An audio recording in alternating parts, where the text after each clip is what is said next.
Olá, sejam muito bem-vindos ao pré-calouro pré-vestibular da UEA.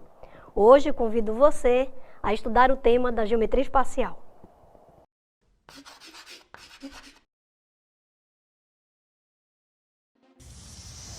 Muito bem, então vamos ver inicialmente o estudo dos prismas. Observe que é interessante vocês compreenderem inicialmente os elementos que constituem esse sólido. Veja, você tem as faces laterais, que seriam as áreas que compõem a parte lateral do sólido. Assim como você tem as arestas, que constituem os lados dessas faces laterais, e também você tem as bases compreendidas na parte inferior do sólido e na parte superior dele. Fora que você precisa também observar os seus vértices. Este sólido, ele compreende algumas particularidades com relação à sua estrutura, em termos de classificação. Observe, veja que você tem que considerar alguns elementos importantes com relação à sua classificação. Como é que eu vou conseguir classificar este sólido? É só você observar o número de arestas que constituem a base deste sólido. Ok, então nós precisamos saber classificá-lo, né? Observe que se o prisma ele for quadrangular, então as bases serão quadriláteros. Se ele for triangular, então as bases são triângulos. Se ele for pentagonal, então as bases são pentágonos. Hexagonais, então as bases são hexágonos. E assim nós vamos classificá-lo sucessivamente. O paralelepípedo também é muito importante que nós compreendamos as suas fórmulas. É importante que cada vez mais vocês procuram, assim de uma certa forma, fixar as ideias com relação ao uso dessas fórmulas específicas para a resolução dos problemas. Então observe aí que o paralelepípedo também não deixa de ser um prisma. Neste caso, nós temos aí como exemplo, né, um prisma quadrangular, tendo em vista a classificação que nós fizemos. Então veja, se você considerar alguns vértices específicos neste sólido, como está especificado aí, através das fórmulas que nós conhecemos, das áreas dos polígonos regulares, nós vamos definir a área total, o volume, o cálculo da diagonal e assim por diante. Então observe inicialmente que nós vamos calcular a área total. Então isso representa a superfície total do sólido. Veja que no paralelepípedo retangular, que tem aí como base, na verdade, quadrangular, então você vai considerar 6 retângulos, dos quais você vai ter duas medidas, 2 a 2, distintas entre si. Então, observe que nós vamos ter as dimensões A e B, nós vamos ter as dimensões A e C, e por último, as dimensões B e C para esses retângulos. Então, dessa forma, veja que nós temos aí 6 retângulos. Então, quando nós multiplicarmos a base vezes a altura de cada um desses retângulos, nós temos as áreas definidas para cada um deles. Então, como eles são distintas 2 a 2 entre si, nós vamos ter a área total como sendo 2 vezes AB, mais 2 vezes AC, mais 2 vezes BC. Então, isso vai representar a superfície total do paralelepípedo. Agora, observe que se nós quisermos identificar o cálculo da diagonal do paralelepípedo, nós vamos considerar o uso do Teorema de Pitágoras, porque nós temos aí um ângulo reto definido para cada um desses retângulos da base. Então veja que pelo Teorema de Pitágoras, no triângulo BAD, nós vamos ter D1 ao quadrado, que será igual a ao quadrado mais B ao quadrado.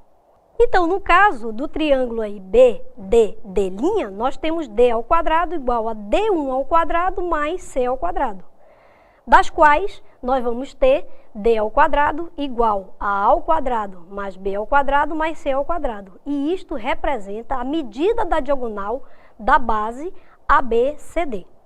Agora, se nós quisermos identificar o volume deste sólido, veja que nós temos 3 dimensões. Seria o comprimento, a largura e a altura, dada pelas medidas ABC. Portanto, o volume vai ser diretamente proporcional ao produto dessas 3 dimensões. Considerando ainda que a base aí neste caso seria A vezes B. Então, se eu quiser olhar a fórmula de uma outra maneira, eu pego a área da base vezes a altura, que seria, então, o mesmo processo pelo qual define o volume deste sólido. Agora, observe uma particularidade do paralelepípedo. Nós temos aí o cubo, que representa um sólido bastante importante também para o vestibular, que vocês deverão fixar as fórmulas para a resolução dos problemas. Então, se nós considerarmos inicialmente que este sólido cubo, ele, também conhecido como ortoedro, né? Ele vai ter uma medida considerada igual a A, por exemplo, então eu vou ter como definir as suas respectivas fórmulas com relação ao cálculo da área, que é a superfície total, o cálculo da diagonal do cubo, a diagonal da base deste cubo e o volume. Então, é muito importante que nós conheçamos inicialmente a área do cubo. Como é que eu faço para calcular? Observe que o cubo é um sólido constituído por 6 quadrados e a área do quadrado é a medida relativa a um dos lados deste polígono com relação ao outro. Como eles são iguais, então neste caso eu estou considerando a aresta de lado A, então será A ao quadrado. Como eu tenho 6 quadrados congruentes neste sólido, então a área da superfície total seria 6A ao quadrado. Agora vejamos como calcular a diagonal inicialmente da base, né? Observe que você tem aí um triângulo retângulo e, portanto, no triângulo BAD nós podemos aplicar o teorema de Pitágoras. Então, nós vamos ter D1 ao quadrado, que é igual a A ao quadrado mais A ao quadrado. E esta medida dá 2A ao quadrado, porque eu posso somar estes valores. E extraindo a raiz quadrada, eu terei A raiz quadrada de 2. Então, isto representa a diagonal da base. Agora, nós queremos identificar a diagonal do cubo. Então, você tem que utilizar a diagonal da base. Observe, no triângulo BDD'. Então, D ao quadrado é igual a A ao quadrado mais D1 ao quadrado. Fato este que nós já havíamos encontrado anteriormente. Substituindo, nós vamos ter, então, A ao quadrado mais 2A ao quadrado. E, portanto, eu posso somar que vai dar 3A ao quadrado. Se eu extrair a raiz, eu terei A raiz quadrada de 3. Então, isto representa a diagonal do cubo. Então, não confunda a diagonal do cubo com a diagonal da base do cubo. São valores distintos entre si. Agora, como faríamos para determinar o volume deste sólido? Novamente, como todas essas medidas serão iguais, comprimento, largura e altura, quando nós multiplicarmos, nós teremos, então, A ao cubo, que seria o lado A, que representa o volume total do cubo. Ok? Agora, nós precisamos compreender um pouco a respeito das pirâmides. É muito importante que nós vejamos aí a sua respectiva classificação. Se a pirâmide for triangular, a base é um triângulo. Se a pirâmide for quadrangular, então a base é um quadrilátero. E ainda, se nós tivermos a base como sendo um pentágono, esta pirâmide será classificada como pentagonal. Hexagonal será quando a base é um hexágono, e assim por diante. Agora, observe ainda que os elementos dessa pirâmide são muito importantes também nós compreendermos. Nós temos o vértice, que é um ponto fora do plano da base. Nós também temos as faces laterais da pirâmide, as arestas laterais, a aresta da base, a base que vai classificar esta pirâmide. E também a altura relativa a cada uma das faces laterais. Ok? A pirâmide regular é um caso particular das pirâmides. Então, vejamos aí que nós temos alguns elementos importantes, né? Veja que esta pirâmide, ela tem como base um hexágono, portanto, ela é hexagonal. E nós temos ainda a altura relativa que define o ponto do vértice V fora do plano e que encontra o centro do polígono da base. M será o apótema da base e G é o apótema da pirâmide. Então, a área da base nós temos aí conforme a estrutura do polígono, no caso, um hexágono. Então, nós temos que lembrar a área do hexágono. E a área lateral seria, então, a soma de todas as áreas das faces laterais. Neste caso, seriam triângulos. E aí eu tenho que lembrar como é que eu calculo a área de um triângulo. Somando essas áreas, eu tenho a área total. É só você somar todas as faces laterais, que seria a área lateral, com mais a área da base. E aí, dessa forma, nós temos a área total. Agora observe que o volume será 1/3 da medida da área da base vezes a altura. Isto representa então o volume da pirâmide. Observe aí o nosso exemplo, né? Veja que ele quer calcular a área da base, a área lateral, a área total e o volume de uma pirâmide regular, quadrangular, sabendo que ela tem uma aresta de lado L e que mede 6 centímetros. E a altura da pirâmide também, neste caso, mede 4. Então, eu tenho alguns pontos importantes que foram dados. Inicialmente, eu preciso e tenho como calcular a área da base. Como eu tenho aí um quadrado de lado L e que a base tem como lado 6 centímetros, então eu começo calculando a área da base. Como a base é um quadrado, é só pegar o lado do quadrado e elevar ao quadrado. Portanto, eu tenho então 36 centímetros quadrados, uma vez que o lado é 6 centímetros. E agora, calculando a área lateral. Para nós determinarmos, nós temos inicialmente que observar que nós temos triângulos isósceles. E os triângulos isósceles são triângulos cujos dois lados são iguais e um é distinto. Então, observe, aí no caso, o apótema da base é o valor de m. E é justamente a metade da medida do lado do quadrado. Então, eu vou pegar a medida do lado e dividir por 2 para achar o valor de m, que no caso é 3 centímetros.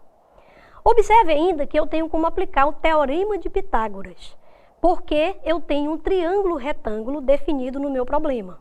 Então, quando eu pegar a medida que define a altura da face lateral, que no caso é g, então este valor será a minha hipotenusa, g ao quadrado igual a h ao quadrado, que é um cateto, mais m ao quadrado. Então, veja que o problema lhe deu o valor da altura. Então, se você substituir, e uma vez que você já determinou o valor de m, você tem então a geratriz igual a 5 centímetros. Observe ainda que você tem a área lateral como sendo 4 triângulos que vão definir então a área da base vezes a altura dividido por 2. Quando eu multiplicar esses valores, eu terei 4 vezes L vezes G sobre 2. Isso representa 2 vezes 6 vezes 5 e, portanto, essa área lateral será 60 centímetros ao quadrado. E agora, para eu definir a área total, basta eu somar os valores obtidos. E, portanto, 36 mais 60 será 96 centímetros ao quadrado. Agora, observe que para eu calcular a altura, eu preciso da área da base vezes a altura. Como eu já tenho a área da base, multiplico pela altura dada, 36 vezes 4, eu tenho, então, o volume de 48 centímetros cúbicos.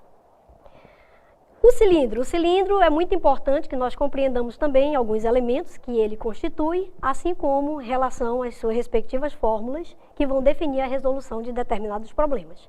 Então, observe aí os elementos. Nós temos as bases, que representam as áreas de círculos. Nós temos a geratriz, que vai classificar o cilindro conforme a inclinação dessa geratriz. Se ela for oblíqua, então o cilindro circular ele vai ser oblíquo e, portanto, essa geratriz é oblíqua às bases. Assim como se você tiver o cilindro circular que seja reto, então, naturalmente, ela será perpendicular às bases, ok? Agora, observe que nós temos aí a área da base, que representa, como nós já havíamos falado, a área dos círculos. Todo mundo conhece que é πr ao quadrado. A área lateral é só nós imaginarmos um corte na sua lateral e abrirmos este cilindro, nós vamos observar que nós temos uma área retangular, portanto, seria a superfície lateral do cilindro. Então, observe aí que é um retângulo. E qual é a área do retângulo? Base vezes altura. A superfície lateral vai compreender 2πr vezes h. Seria, então, a área lateral somada com a área da base e que isso vai constituir, portanto, a área total. Lembrando que nós temos duas áreas da base, por isso, a área lateral mais 2 vezes a área da base. Agora, observe ainda que eu posso deduzir esta fórmula de uma maneira mais conveniente, que seria 2πrh, que representa a área da superfície lateral, e a área da base, que é πr ao quadrado. Quando nós somarmos estas áreas, nós vamos ter, então, 2πr, entre parênteses, h mais r, porque eu estou evidenciando os termos comuns nesta fórmula. Agora, observe como eu determino o volume deste sólido. basta eu pegar a área da base vezes a altura. Como a área da base é a área de um círculo, então o volume é πr² vezes h. O cone também é muito importante, então veja aí os elementos que constituem este sólido. Nós temos a geratriz, os raios que representam a distância do centro à fronteira do círculo que compreende este sólido, e aí nós temos alguns elementos envolvidos com relação à especificação da área da base. Quais são os elementos? Nós temos o raio, que ao quadrado vezes π representa então a área da base porque é um círculo. Agora a área lateral. Eu vou fazer uma regra de 3 para fazer uma estimativa de valores comparados em relação àquilo que conhecemos. Observe, o comprimento do arco é 2πg. Isto vai estar para a área do setor, no caso, πg ao quadrado. Agora, eu vou ter 2πr, que vai estar para a área do setor, AL. Então, quando eu fizer esta regra de 3, o cálculo vai me dar uma fórmula que representa a área da superfície lateral. Quem é? πrg. E aí, para nós definirmos a área total, basta nós somarmos a área da base mais a área lateral. Quando nós fizermos esta soma, nós teremos aí um valor que podemos evidenciar e ficará πr, entre parênteses, g mais r, porque nós temos fatores em comum com relação a esta fórmula. E o volume seria exatamente como nós calculamos lá na pirâmide, 1/3 da área da base vezes a altura. E isto representa o volume, então, do cone. Observe, então, aí o exemplo. O raio de um setor circular de 150 graus em papel mede 10 centímetros. O setor vai ser utilizado na confecção de um cone. Vamos determinar a área lateral, a área total e o volume desse cone. Bom, comecemos então pelo cálculo da área lateral. Observe que 360 graus, que é a medida completa, estará para π vezes 10 ao quadrado, porque a medida foi dada no problema. Assim como 150 graus estará para a área relativa que eu quero determinar. Fazendo a regra de 3, nós teremos então a área lateral 150 graus vezes π vezes 100 sobre 360. E fazendo os devidos cálculos simplificados, nós vamos ter 125π sobre 3 centímetros quadrados. Então, isto representa a área lateral. Agora, vamos determinar a área da base.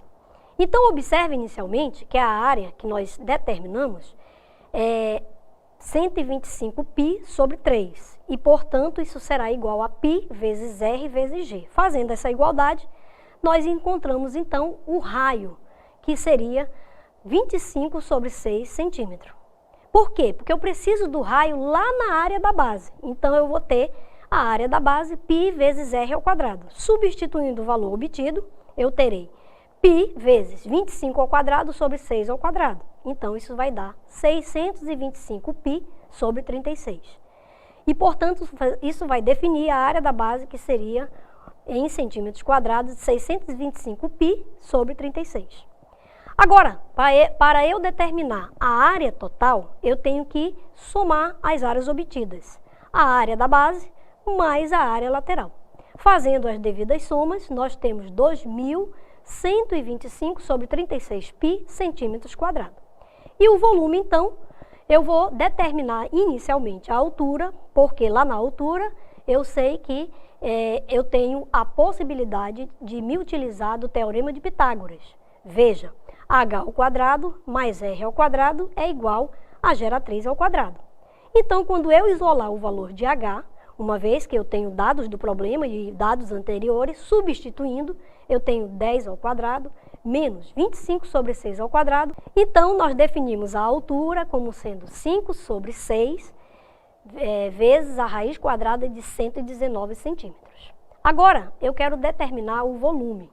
E eu tenho todos os dados já obtidos. Então, agora é só substituir. Veja que a área da base é 625π sobre 36, vezes 5 sobre 6, a raiz de 119, que foi o valor obtido da altura.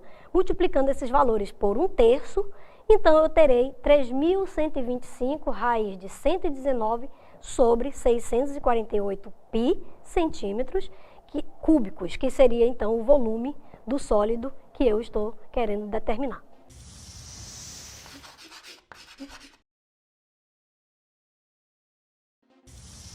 Então vamos ver algumas aplicações que vão fortalecer o entendimento do que nós já vimos anteriormente. Observem esse problema da UFPA. Ele diz o seguinte: a razão entre os volumes de um prisma e de uma pirâmide de bases e alturas congruentes será quanto? Bom, inicialmente nós temos que perceber que nós precisaremos utilizar das fórmulas, então é necessário que vocês procurem fixá-las na medida do possível, porque são muitas, mas aqui será necessário lembrar.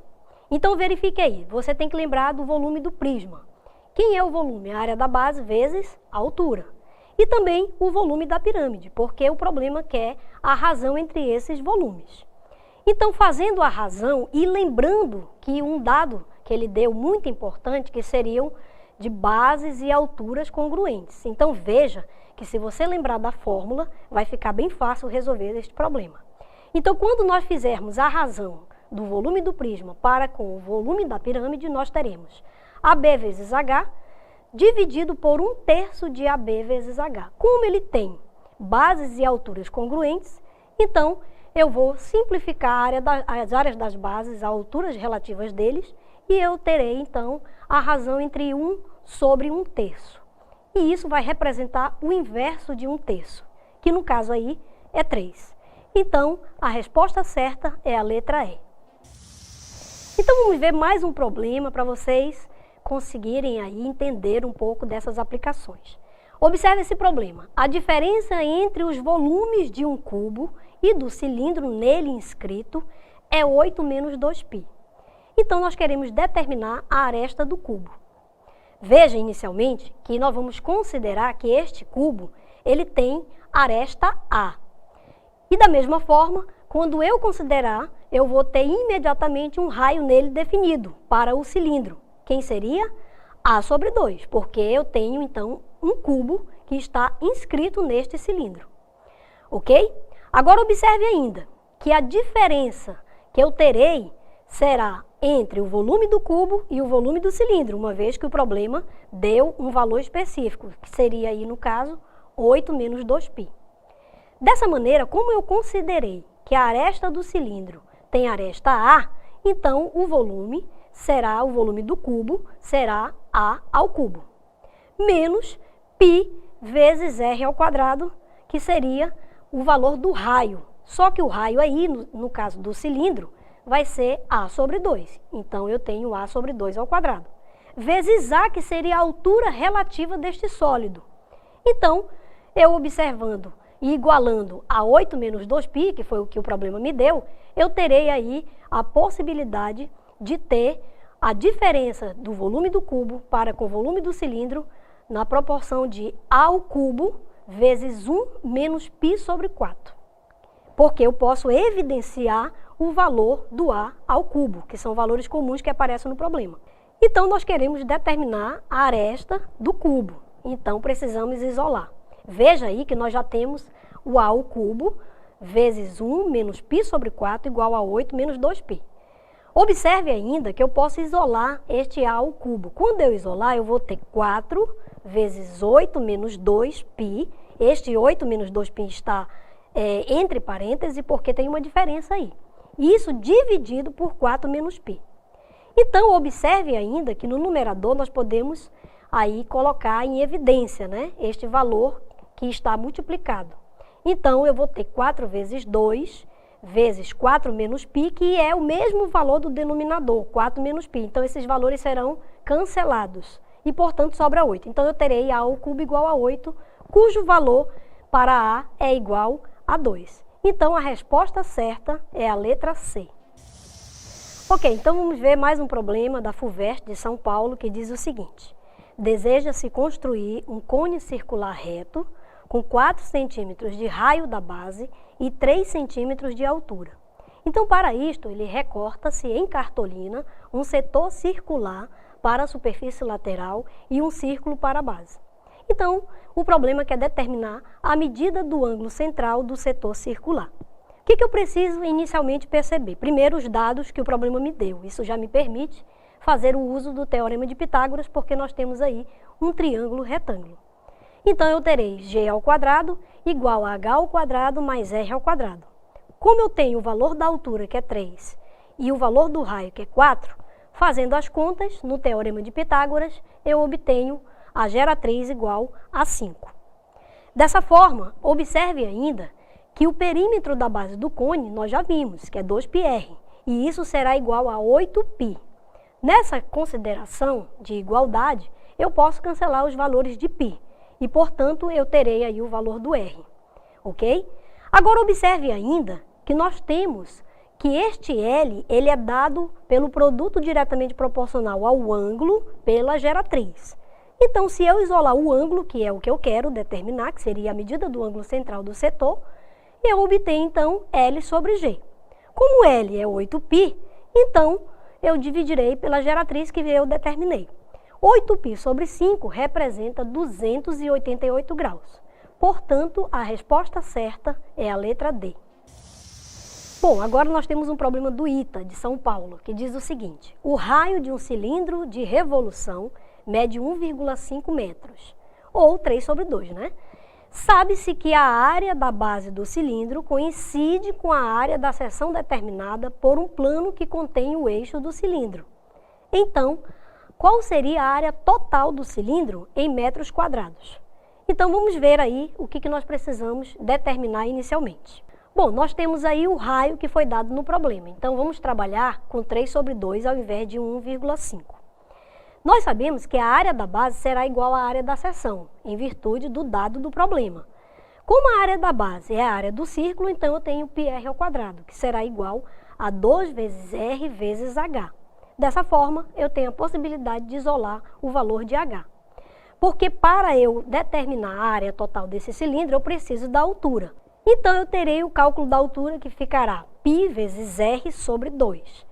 Veja que o raio é 3 sobre 2, então substituindo eu vou ter π sobre 2 vezes 3 sobre 2. Dessa forma, eu vou ter 3π sobre 4. Então, esta altura eu vou substituir lá na fórmula da área total que nós vimos. Como é que vai ficar? Nós temos aí a área total dada por 2πr, entre parênteses, h mais r, em virtude daquela evidência dos fatores comuns. Então, observe que o raio nós já temos, né? Então, nós vamos substituir o raio e a altura que nós já determinamos. Bom, então, como eu já determinei a altura e o raio que eu já tenho, eu vou substituir na área total. A área total é 2πr vezes h mais r, entre parênteses. Observe que como o raio é 3 sobre 2, então vai ficar 2π vezes o raio, que é 3 sobre 2. Agora, entre parênteses, eu tenho o h mais r. Então, o h nós já determinamos anteriormente como sendo 3π sobre 4, mais o raio, que é 3 sobre 2. Fazendo aí as contas, neste parêntese, nós vamos ter 3π mais 6 sobre 4, que vai multiplicar o valor de fora, que seria 3π. E aí, dessa forma, eu tenho a possibilidade de, no numerador, evidenciar o valor de 3. Então, eu vou ter 3 vezes π vezes 3, que vai dar 9π, vezes o valor de π mais 2 sobre 4. Então, isso aí vai representar a área total procurada para este cilindro. Então, neste caso, a resposta certa será a letra B. Ok, então chegamos ao fim do pré-calouro, pré-vestibular da UEA no ano de 2015. Esperamos ter ajudado a cada um de vocês e desejamos grande êxito na prova de vestibular 2015. Muito obrigada e até 2016.